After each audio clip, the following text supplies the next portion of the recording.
Okay, welcome back.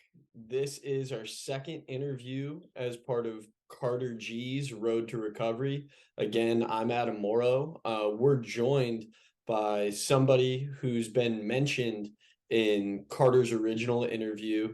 I've thrown his name around a little bit. Carter's thrown his name around a little bit.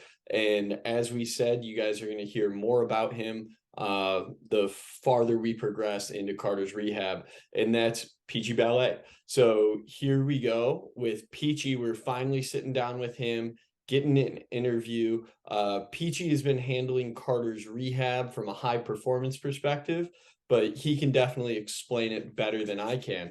So we can really just kick it off with Pichi. Tell us a little bit about yourself. Who are you, and how'd you get involved with this whole process? I'm a former professional athlete per se. I played a little bit professional baseball. Got lucky to make that journey. One thing I learned about professional baseball or collegiate baseball in general is that the athletes are pretty big, pretty physical dudes. So from a young age, I really started studying a lot of bodybuilding principles. So what I mean by that is I got lucky. My dad was Mr. USA John DeFentis' weight training partner at a period of time in his life. So I got to understand all those hypertrophy type sequences. I was around some of the best guys in the game, Muhammad Adair and those guys, Roger Stewart.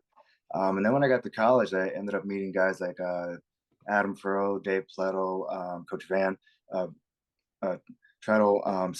What ends up happening is like they started teaching me a little bit more about speed and strength because I felt like I got pretty big. I got to about 210 pounds as a player, but I was lacking that speed and that pop. So they really started teaching me a lot about elastic work as I was in the FSU system at that time.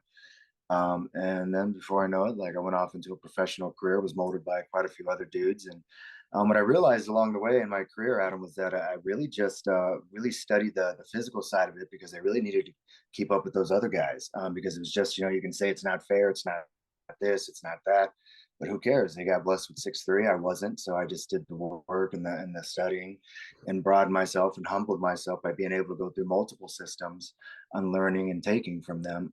At the end of my career, what I realized is I had a pretty bad injury with professional organization.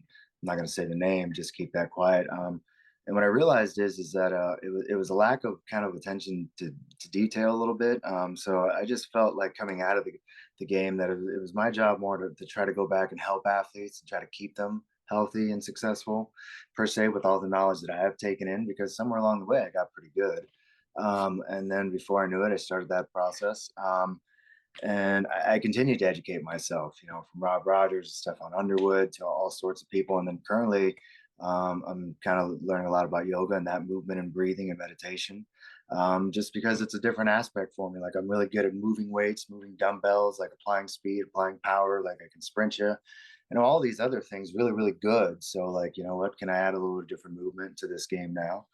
And what's ended up happening is, man, since I guess after chasing it for 10 years as a professional, like now I'm in another journeyman game of a strength conditioning guy that goes around and, I've been at the UFC level, I've been at the baseball professional level, I've been at all sorts of levels already. And what I realized is, it's like I really don't know where I'm going after this. I'm just still doing what I love to do, and I'm passionate about it, still learning about it. And I guess that's all I can really tell you about me.